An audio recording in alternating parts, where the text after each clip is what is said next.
Күн ысыған сайын адамды шөл қысатыны белгілі.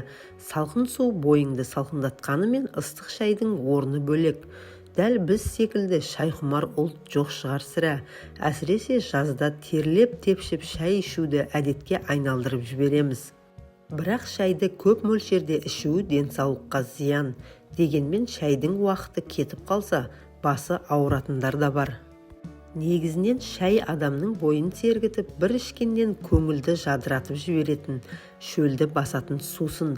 Шай әлемде ең кең әрі көп тараған сусындардың бірі. Пайдалану мен демдеу құпиясы әр халықта әртүрлі. Біреулер тұз салып, біреулері сүт қатып, біреулері тұз бен ірімшік салып ішеді.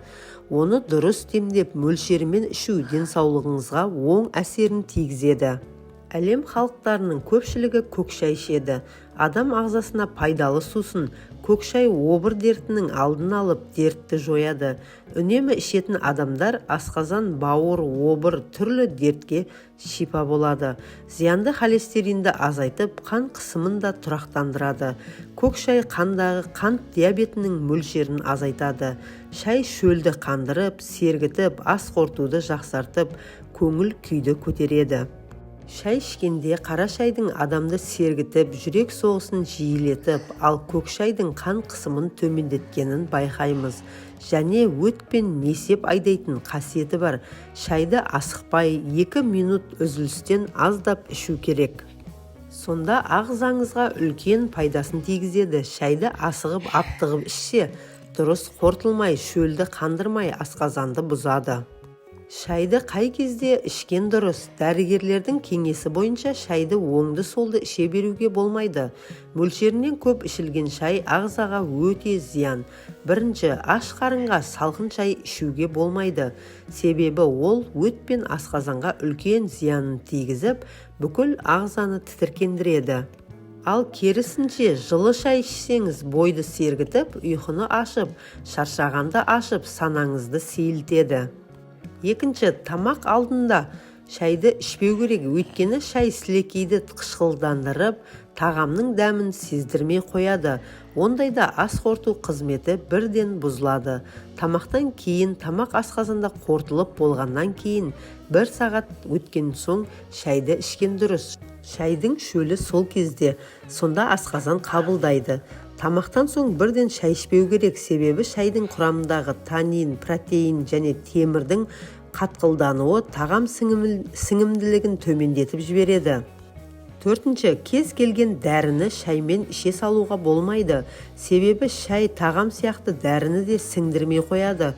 Шайды қалай демдеу керек? Шайды металл шайнекке демдегенде дәмі бұзылып, тек қана фарфордан немесе шыныдан жасалған шайнектер қолайлы болады.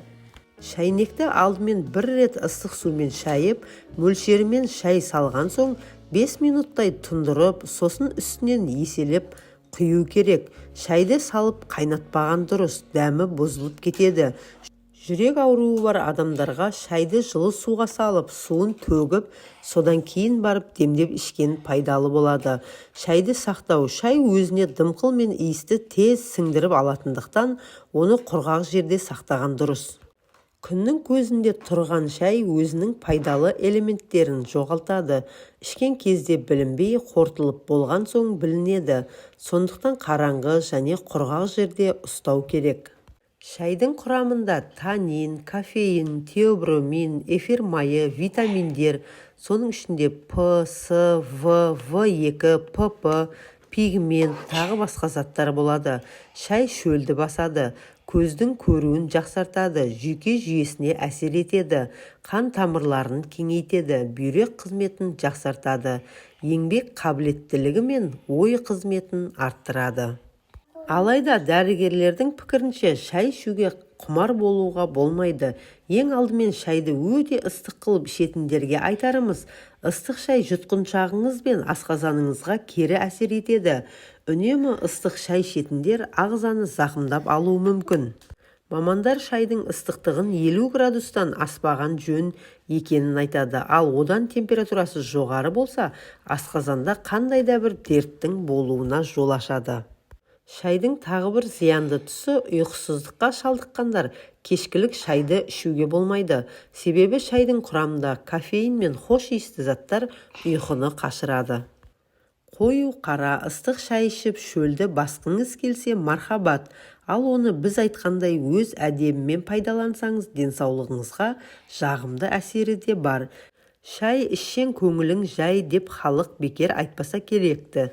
Видеоны соңына дейін көргеніңізге рахмет. Видео пайдалы болса, тіркеліп лайк басуды ұмытпаңыз. Деніңіз сау болсын.